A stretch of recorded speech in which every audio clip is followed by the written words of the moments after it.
Okay, here we are on Friday, April 24th. Haven't had a chance to see you guys for a while. Hope you had a good week. Hope the period 4 review went well and hope you enjoyed your student council election videos from yesterday.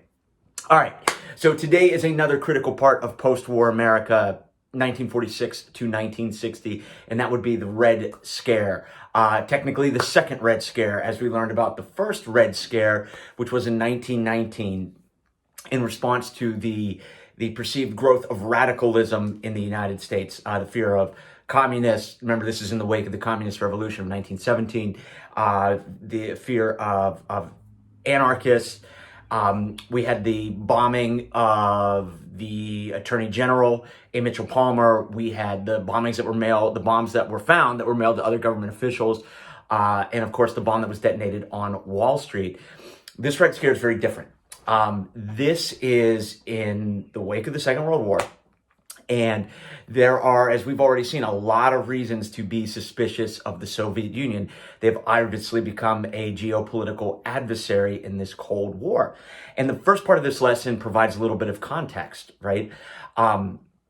This Red Scare is really the fear of communist infiltration, right? As Joe McCarthy says, the enemy is winning without even firing a shot. Right?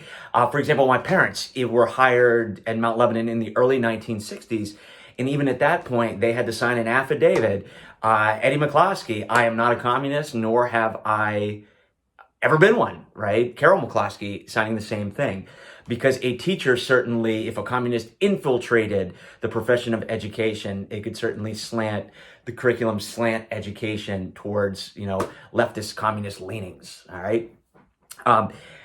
Much more important, though, was the infiltration of the United States government and a fear that communists had gained influential positions and were shaping American policy to, in a way, benefit the Soviet Union. And of course, the ultimate fear, which did come to fruition, was that of communist spies actually stealing our secrets. It's a historical fact. The Sovs get the bomb in 1945, the A-bomb. And that's at least 5 years ahead of schedule because of their success of stealing secrets from Los Alamos. So the introduction provides a little bit of context for that and has an awesome short clip that features the most popular writer of the 1950s, Mickey Spillane. Like if you ask someone like, what do you want to do? And they're like, I want to be a writer. And you'd be like mockingly, oh, who do you think you are, Mickey Spillane? Right? The guy was super popular, wrote his most famous work involved stories about a detective that he had created with easily the toughest name ever, Mike Hammer. And they take you through how he started off with like a lot of like Hemingway type of, tough guy sentences.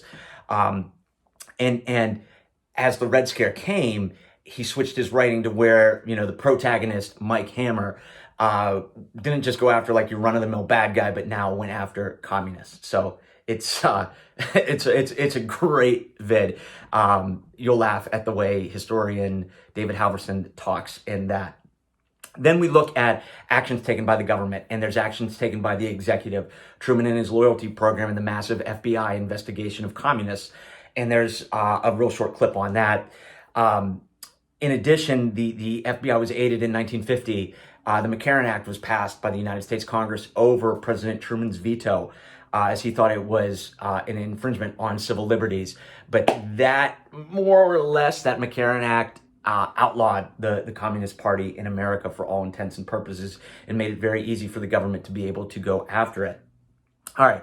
Then we look at actions taken by the House of Representatives. There was an organization created during World War II to go after pro-Nazis called HUAC, the House Un-American Activities Committee. And the most famous HUAC investigation is that of Hollywood. Movies, they start off by telling you like why movies mattered. Remember, TV in 1948 really hadn't come out yet. It was just about ready to take off, but movies were as American as apple pie. We talked about over 100 million movie tickets purchased a week in the 1920s, basically equal to the population. So if communists could infiltrate the movies, right, where so many Americans got their values from, that would be a huge coup for the Sovs. So they talk about that investigation and the 10 writers and directors that would not play ball and went to jail for contempt of Congress and became known as the Hollywood 10. Then there's a real short piece on the two most famous spies that got pinched during the war. Alger Hiss, who had worked for the State Department and was one of the architects of the agreement at Yalta, which was an unmitigated disaster. We sort of gave away Eastern Europe to Uncle Joe Stalin there.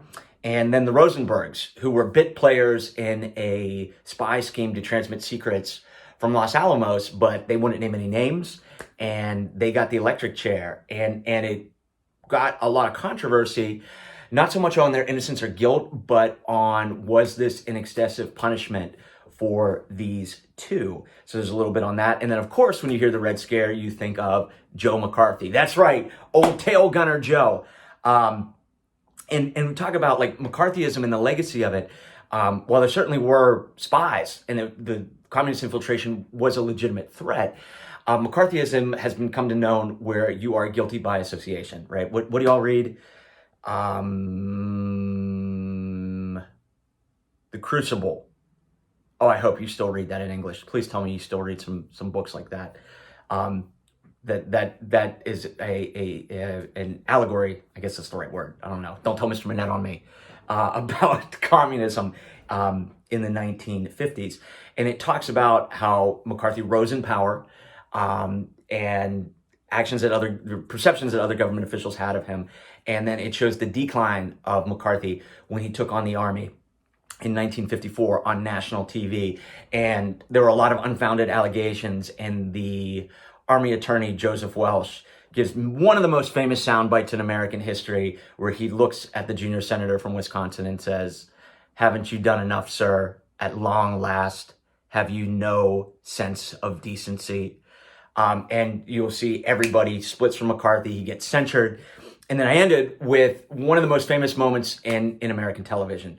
The news was a lot different back then. The news was not about corporations and making profit. It was really legit journalism.